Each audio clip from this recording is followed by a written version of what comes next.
In this video, I will be demonstrating how to install and update WebScan. To begin, we're going to log in as our merchant user.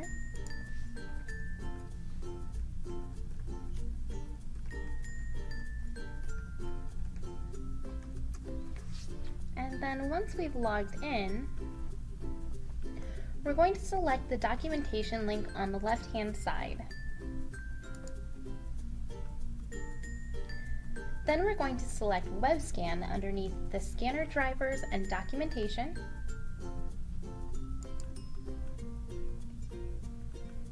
On this page, you'll see that there are two different sections. There's the current driver installation package as well as the supplemental installers. The supplemental installers are going to be the prerequisites that are required for WebScan. So if you're updating your customer's current WebScan, you probably won't need these. Some customers find that it's just easier to download the driver installation package and let WebScan check for the prerequisites itself, but either way is fine. So I'm going to go ahead and click on the driver installation package. And then I'm going to save the file. Now, while we're waiting for that to finish downloading, I'm actually going to go ahead and uninstall the old version of WebScan. So I want to make sure that WebScan's not running, so the first thing I want to do is go ahead and right-click on WebScan and then select Exit. So now WebScan is no longer running in the background. So we'll go ahead and minimize that again, and we're going to navigate to the control panel to open up programs and features. So if we open up the File Explorer, we can navigate to the control panel by selecting the drop-down and then selecting Control Panel. Then we'll select under the Programs list, Uninstall a Program, and then we're going to look for WebScan. So I'll maximize this window, and then we can see WebScan is listed here and the version is 1021. So we're just going to go ahead and either right-click and select Uninstall, or we can just select WebScan and then click the Uninstall button. So once we've clicked on that, it's going to want us to confirm that we do want to uninstall WebScan, so we'll say yes.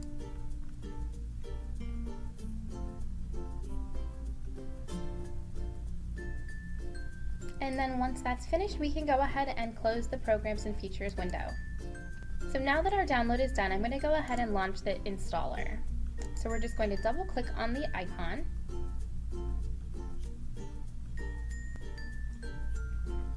And then we're going to select Next. We do want to make sure that we leave the folder path as default, so we'll just select Next. And then we just want to confirm that we want to do the installation by selecting Next again. Then the installer will continue. Then a new window will appear, and you'll notice that this is probably a different window than what you're familiar with. And what this does is allows WebScan to automatically update. So you'll see that there is a section listed as Update Settings, so we're going to leave a check mark in the box next to Check for Updates so that WebScan does check for any available updates. Then the next thing that we're going to do is enter in the update URL. We're going to enter in https://drivers/webscan with a capital W and a capital S. The next URL will be the remote domain URL. What this is the URL that you are giving WebScan permission to communicate with. So we'll want to go ahead and put the URL for the CCX website in here. So we're going to put https://express.usremotedeposit.com. And we don't want to include anything else after that because we want it to be able to communicate with the entire site. So even if you have a unique bid ID, we're not even going to put that in. So once we've done that, we're going to go ahead and select Add Domain. And what that will do is add it to the list of approved domains. Then once your post-install config window displays like this, you'll go ahead and select Next. Then you'll see a window that you're more familiar with. What this does is goes through and makes sure that everything is installed correctly for WebScan. You'll also get the indication in the bottom right-hand corner that WebScan has started and that it's waiting for the connection. You'll notice that sometimes the screen resolution of the customer's computer does not allow for you to click on the OK button.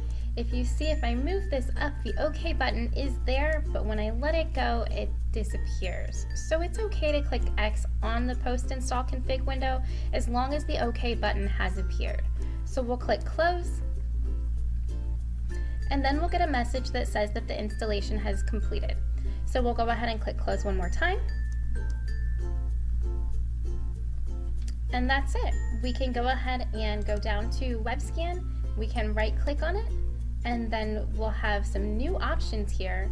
But if we click on About, we'll see that this is version 17.0.614. Now, one last thing. In the event that you are installing WebScan for the very first time, you will want to make sure that you update your customer's profile. So to do that, we'll navigate to Profile in the top right-hand corner.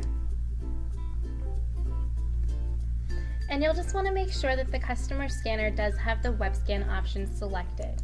As you can see, each of the scanners does have two different options, so there is one that does not have WebScan and one that does. So we'll want to make sure that we are using the WebScan option so that the customer does not see any kind of error. Then once you've selected the scanner that you want to use, you can just click on Update Profile. Then a box will appear and let you know that the profile was updated successfully. And that's it. Now you know how to install or update WebScan. Thank you for viewing this training video. To learn more, please check out our other training modules. If you have questions, navigate to our frequently asked question page for answers to commonly asked questions. If you do not see an answer to your question, or if you need additional assistance, feel free to create a ticket on Client Portal.